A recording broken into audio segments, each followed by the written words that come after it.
Hello friends, मैं आपका दोस्त और एजुकेटर शिव पूजन सिंह आपका अपने यूट्यूब चैनल कॉम्पिटिटिव जोन में आपका बहुत बहुत स्वागत करता हूं। दोस्तों, भारत और विश्व का भूगोल विस्तृत व्याख्या के साथ ये जो अ, आप देख रहे हैं, इसी संदर्भ में मैं ये दूसरा वीडियो लेकर के आपके सामने उपस्थित हुआ हूं। इसके पहले मैंने अपने रिकॉर्डेड क्लास की पहली वीडियो अपलोड किया था और ये भारत और विश्व के भूगोल और उनसे संबंधित एमसीक्यूज जो हैं उनसे रिलेटेड ये दूसरी वीडियो आपके सामने प्रस्तुत है। दोस्तों, जैसा कि आप जानते हैं कि इस चैनल पर आपको जीके और जीएस से संबंधित क्लास जो कमेंट्स होते हैं ये आप तक पहुंचाए जाते हैं। ओके, इंग्लिश की क्लास भी आपको प्रस्तुत की जाती है। आप स्टूडेंट्स को मैं एक बार फिर से ये रिकॉल कर देना चाहता हूँ कि अगर अभी तक आपने इस चैनल को सब्सक्राइब नहीं किया है तो इसे सब्सक्राइब जरूर कर लें और बेल आइकन को दबाएं ताकि आपको यहाँ से अपलोड होने वाली प्रत्येक वीडियो की नोटिफिकेशंस आपके पास पहुँच जाएं और आप सुगमतापूर्वक अध्ययन कर सकें। ओके दोस्तों, जैसा कि आप जानते हैं कि प्रत्येक वीडियो की शुरुआत में मैं आपके लिए कुछ पेप टॉक्स लाता हूँ। इसी सीरीज में एक छोटी सी कहानी आपके सामने प्रस्तुत है। एक बार महात्मा बुद्ध अपने शिष्यों के साथ कहीं जा रहे थे। ओके, एक शिष्य ने पूछा कि भगवान, यहाँ पर बहुत सारे गड्ढे खुदे हुए हैं। ओके, तो कोई भी गड्ढा बहुत ज़्यादा गहराई तक नहीं है और बहुत कम गहराई तक सारे गड्ढे खुदे हुए हैं। तो गौतम बुद्ध ने अपने शिष्य को ये बताया कि किसी ने यहाँ पर जमीन से पानी निकालने की कोशिश की है और वो एक जगह पर कंसिस्टेंसी और लगातार परिश्रम के साथ बना नहीं रहा और एक के बाद एक दूसरा कुआं खुदता चला गया। परिणाम यह हुआ कि पानी उसे नहीं मिल पाया और उसे खाली हाथ ही रहना पड़ा। यही कहानी हम में से अधिकांश लोगों की है। हम एक जगह पर टिक करके मेहनत नहीं करते हैं और लगातार प्रयास के बिना असफल हो जाते हैं। ओके, इस कहानी का सार यह है कि लगातार और कठिन परिश्रम ही सफलता की कुंजी है। अगर वो व्यक्ति एक ही जगह लगातार कुआं खोदा होता तो उसे पानी जरूर मिल गया होता।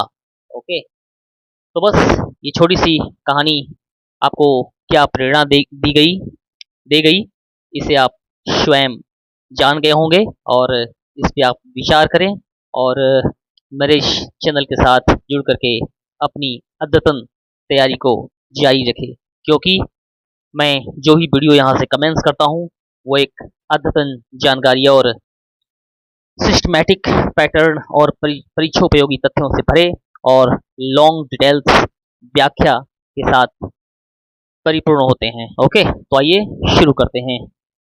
किस गैस की अधिकता के कारण वीनस ग्रह पर ग्रीन हाउस प्रभाव अत्यधिक रहता है?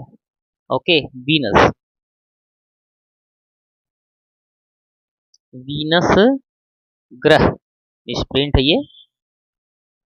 वीनस ग्रह पर ग्रीन हाउस प्रभाव अत्यधिक रहता है तो भैया ये आपका कार्बन डाइऑक्साइड। ये वीडियो दोबारा अपलोड हो गई है, इसे मैंने पिछले क्लास में भी अपलोड किया था, क्योंकि वो वहाँ वीनस पर 95% कार्बन डाइऑक्साइड है और ये कार्बन डाइऑक्साइड की अधिकता जहाँ भी होती है वहाँ का वातावरण को वो गर्म करने के लिए जाने वाला गैस। तो यही वजह है कि ग्रीन हाउस प्रभाव वीनस ग्रह पर अत्यधिक है।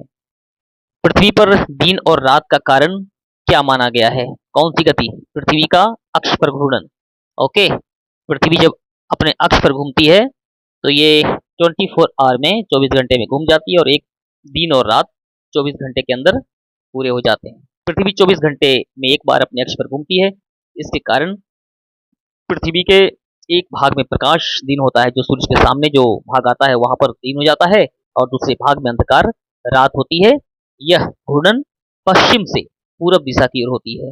पृथ्वी जब अपने अक्ष पर इस तरह से घूमती है, ओके, तो ये जो इसका घूर्णन होता है वह कैसा होता है? वेस्ट से ईस्ट की ओर होता है। ओके, तो ये क्वेश्चन भी कई बार परीक्षाओं में देखा गया, इसलिए इसकी व्याख्या मैंने यहाँ पर प्रस्तुत कर दी। ओके, नेक्स्ट, कौन सा ग्रह अपने अक्ष पर सबसे धीमी गति से घूमता है? सबसे धीमी, वीनस। ओके, ये वीनस वीनस ग्रह पृथ्वी पर वीनस ग्रह को एक बार घूर्णन करने में लगभग 243 पृथ्वी दिन लगते हैं। ये बहुत धीमी गति है। विशेष बात यह है कि वीनस पश्चिम से पूरब नहीं बल्कि पूरब से पश्चिम की ओर। ओके, ये जो वीनस है, ओके, तो इसकी जो गति होती है, ये ईस्ट से वेस्ट की ओर होती है। ओके, पृथ्वी से बिल्कुल विपरीत, ईस्ट से वेस्ट की ओर इसकी गति। ओके फ्रेंड्स, तो ये वीनस की गति जो है वो बिल्कुल पृथ्वी से उल्टी। ओके, निम्नलिखित में से कौन सा महासागर सबसे बड़ा महासागर है? अटलांटिक, हिंद, आर्कटिक, प्रशांत, कौन सा? ओ, ये है प्रशांत महासागर। प्रशांत महासागर, प्रशांत महासागर जिसे पैसिफिक ओशन भी कहते हैं, सबसे बड़ा और सबसे गहरा महासागर है। इसका क्षेत्रफल लगभग 16.5 करोड़ वर्ग किलोमीटर है। कितनी? 16.5 करोड़ वर्ग किलोमीटर। ओके, पैसिफिक ओशन, इसमें मैरियाना ट्रेंच है जो विश्व में सबसे गहरी समुद्री खाई है। कौन सी? Mariana trench. ओके, ये क्वेश्चन बार बार परीक्षाओं में दोहराया जाता है कि कौन सी खाई जो है वो विश्व की सबसे गहरी खाई है और ये किस महासागर में स्थित है। तो यहाँ पर आप बताएंगे मैरियाना ट्रेंच, और ये जो है वो स्थित है प्रशांत महासागर में। ओके, विश्व का सबसे बड़ा मरुस्थल कौन सा है? तो गोबी, थार, सहारा, कालाहारी। गोबी, थार, सहारा और कालाहारी। तो ये है सहारा मरुस्थल, विश्व का सबसे बड़ा मरुस्थल। सहारा मरुस्थल विश्व का सबसे बड़ा मरुस्थल और गर्म मरुस्थल भी है ये।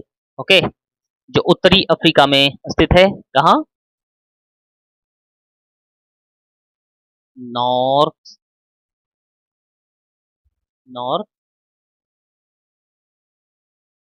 अफ्रीका में। ये सहारा मरुस्थल जो है वो नॉर्थ अफ्रीका में है। इसका क्षेत्रफल लगभग 92 lakh kilometre. Okay, 92 lakh kilometre square है।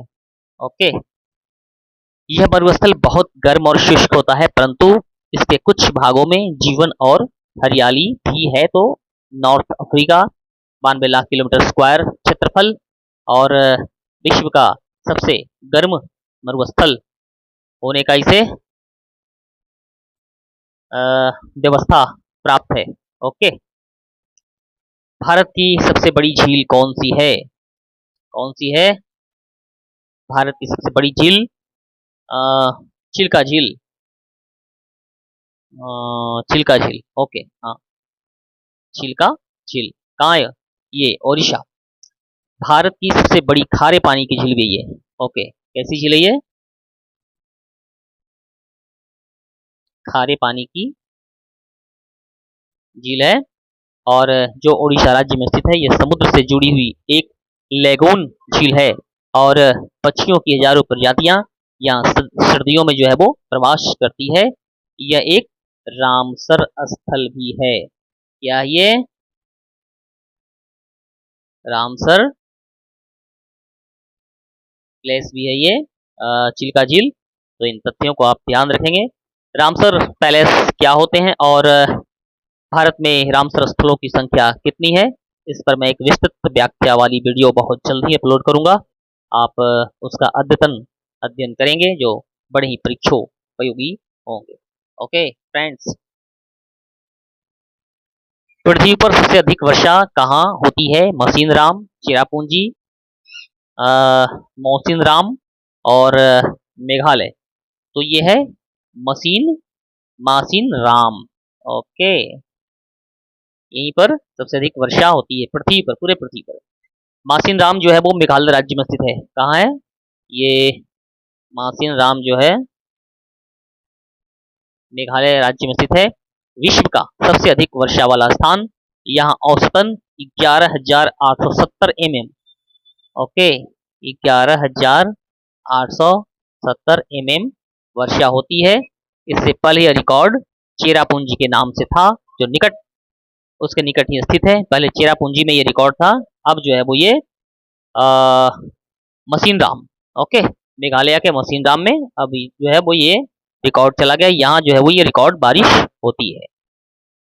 ओके फ्रेंड्स, तो ऐसे भरपूर तथ्यों से परिपूर्ण मेरी क्लास, और ऑल ऑफ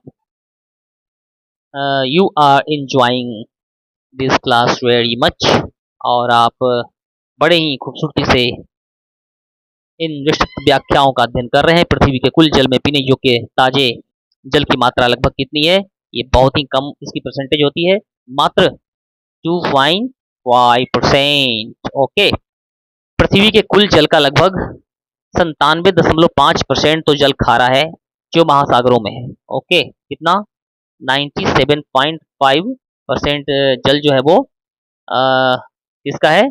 ये ओशंस के हैं, और 2.5% ही फ्रेश वाटर है, जिसमें से अधिकांश बर्फ के रूप में ध्रुव और ग्लेशियरों में है।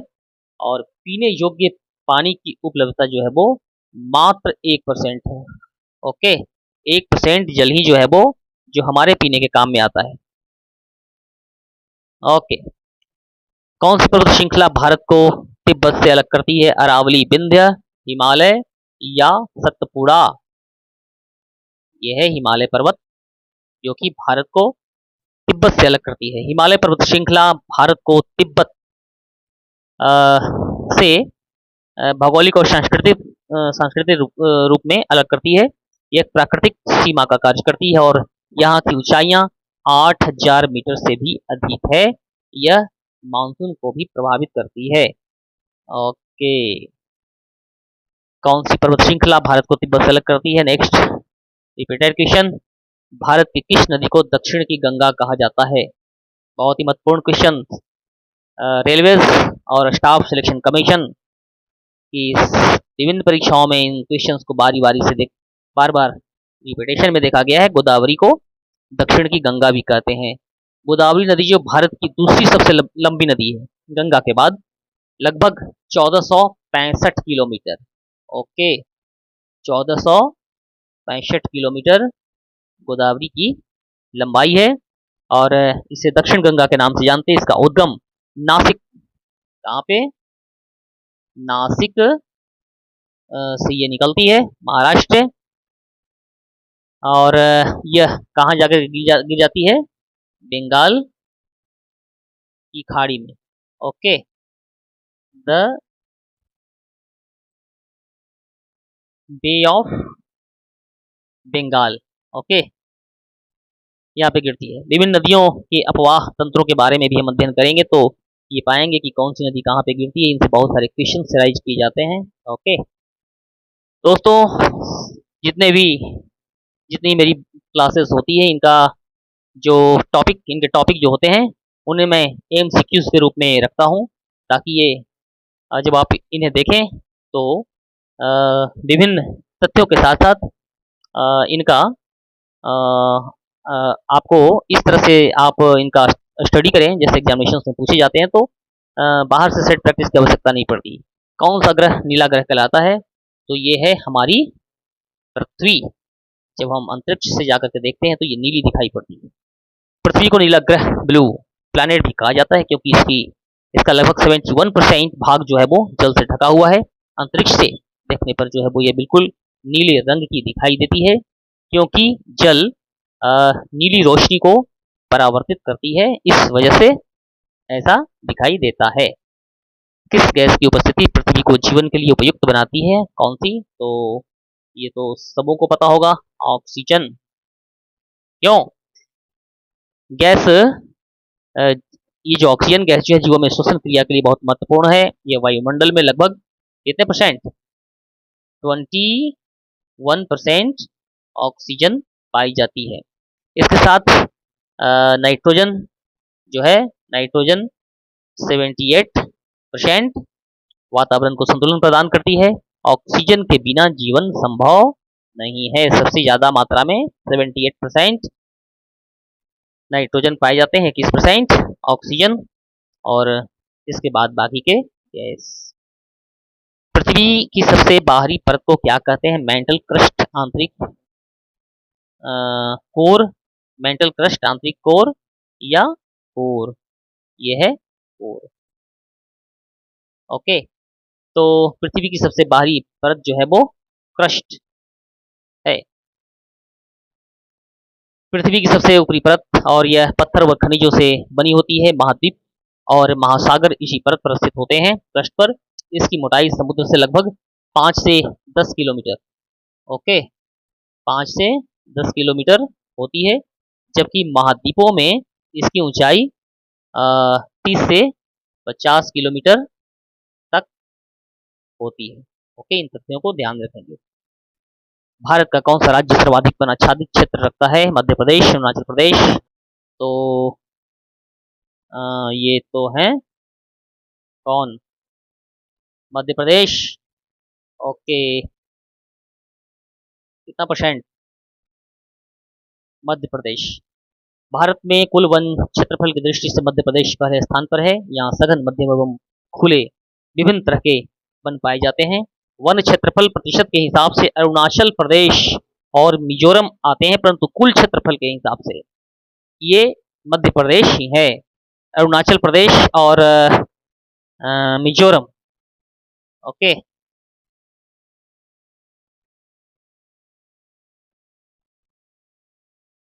मिजोरम और ये जो अरुणाचल प्रदेश है, टोटल एरिया के हिसाब से इनका स्थान आता है।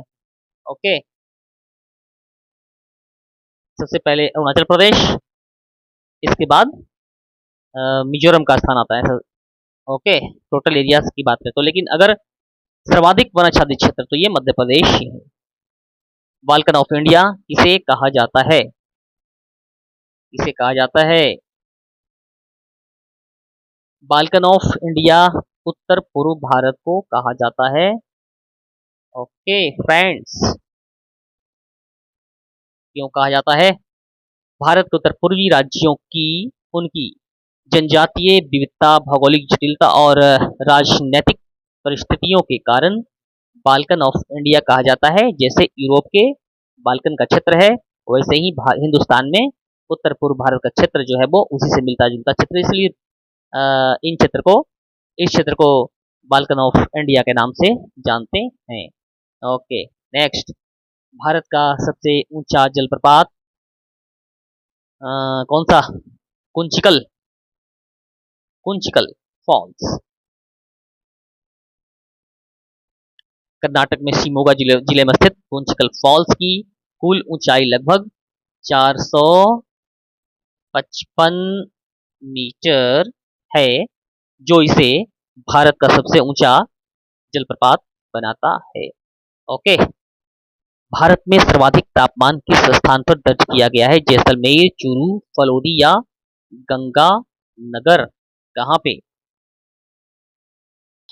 ओके, भारत में सर्वाधिक तापमान किस स्थान पर है? ये है फालोदी। ओके, अभी हाल ही में यहाँ पर सर्वाधिक गर्मी रिकॉर्ड की गई थी। ओके, फालोदी ये कहाँ पे है?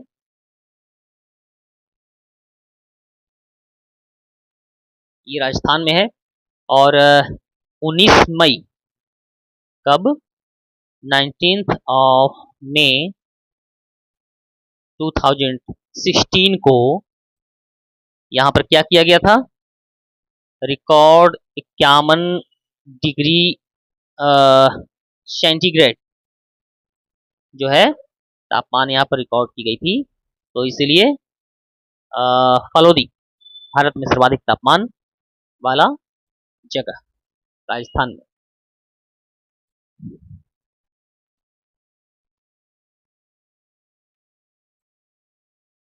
पिक्कल पाथर, पत्थर नहीं बल्कि पाथर।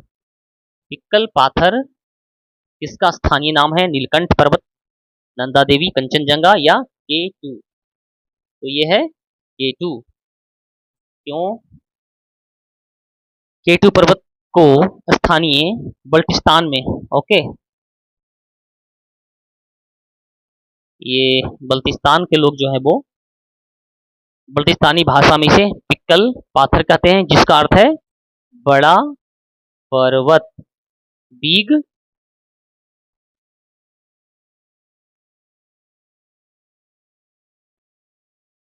Mountain, okay. भारत का सबसे बड़ा राष्ट्रीय उद्यान कौन सा? रणथंभौर, हेमिश, काजीरंगा, गिर। तो ये है हेमिश। क्यों? कहाँ स्थित है ये लद्दाख में स्थित है और नेशनल पार्क है। 4400 kilometre square, okay, 4400 kilometre square क्षेत्र में फैला। और यह किसके लिए जाना जाता है? हिम, हिम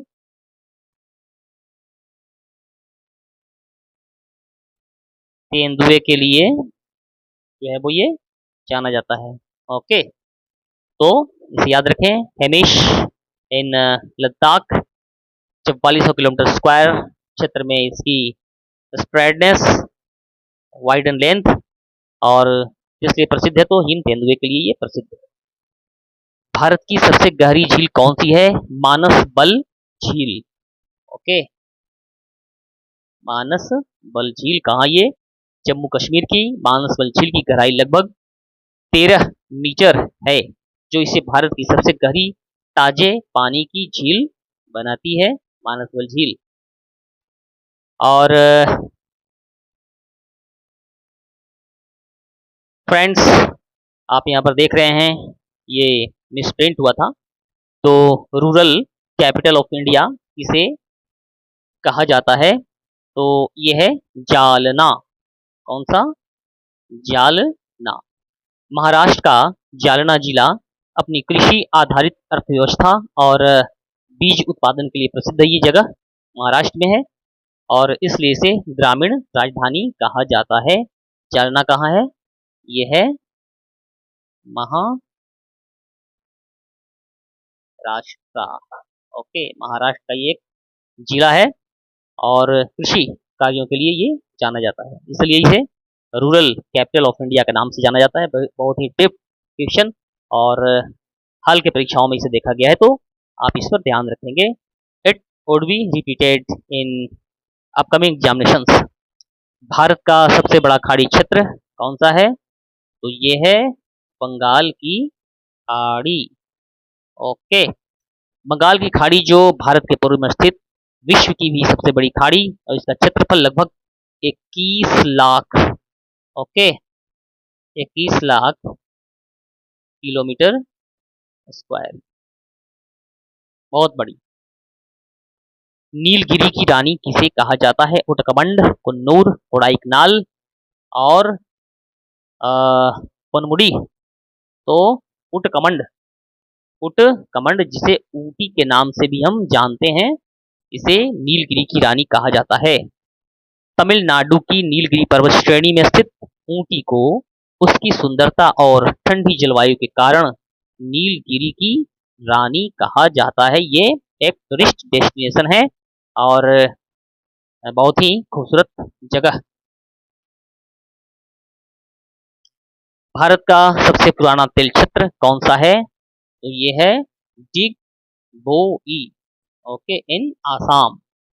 डिगबोई असम में स्थित डिगबोई तेल क्षेत्र जो है वो कब से 19वीं सदी में खोजा गया था अंग्रेजों के द्वारा, और इसे एशिया का पहला तेल क्षेत्र भी होने का गौरव प्राप्त है, ओके। एशिया का पहला तेल क्षेत्र। ओके। बिग बॉय कहाँ ये आसाम, और ये जो है वो फर्स्ट इन एशिया भी है तेल के मामले में। ओके, तेल उत्पादन के मामले में ये एशिया का पहला तेल उत्पादक क्षेत्र। ओके फ्रेंड्स, ये थे 25 अति महत्वपूर्ण क्वेश्चंस जिसे मैंने रिसर्च बेस्ड तरीके से आपके सामने प्रस्तुत किया। फ्रेंड्स, ये वीडियोस आपको कैसे लगते हैं आप इन्हें कमेंट्स बॉक्स में ज़रूर बताएं। ओके, मैं आने वाले दिनों में ये कोशिश करूंगा कि जिस किसी भी वीडियो को मैं आपके सामने प्रस्तुत करूं उनका पीडीएफ का लिंक भी डिस्क्रिप्शन बॉक्स में डाल दूंगा। ओके फ्रेंड्स, आने वाली जो परीक्षाएं आपके सामने हैं इनका आप तैयारी बड़ी ही जोर शोर और मेहनत से करते रहें। जो कि स्टाफ सिलेक्शन कमीशंस हैं, विभिन्न विभिन्न स्टेट्स के लिए भी बहुत सारी परीक्षाएं हैं, उनकी तैयारी आप करें। और बिल्कुल लगातार मेहनत और लगातार और कड़ी मेहनत के साथ किया गया कोई भी काम जो है वो मनुष्य को सफल कर देता है। इन्हीं शुभकामनाओं के साथ फिर अगली क्लास में उपस्थित होने के कमिटमेंट के साथ मैं इस क्लास को एक बार फिर से आप बच्चों को सुपुर्द करता हूँ। ओके फ्रेंड्स, आप जो है जब मैं फिर से वापस आऊँ तब तक अपना ख्याल रखिए। बिल्कुल गहराई से पढ़ाई करते रहिए। ओके, जय हिंद, जय भारत।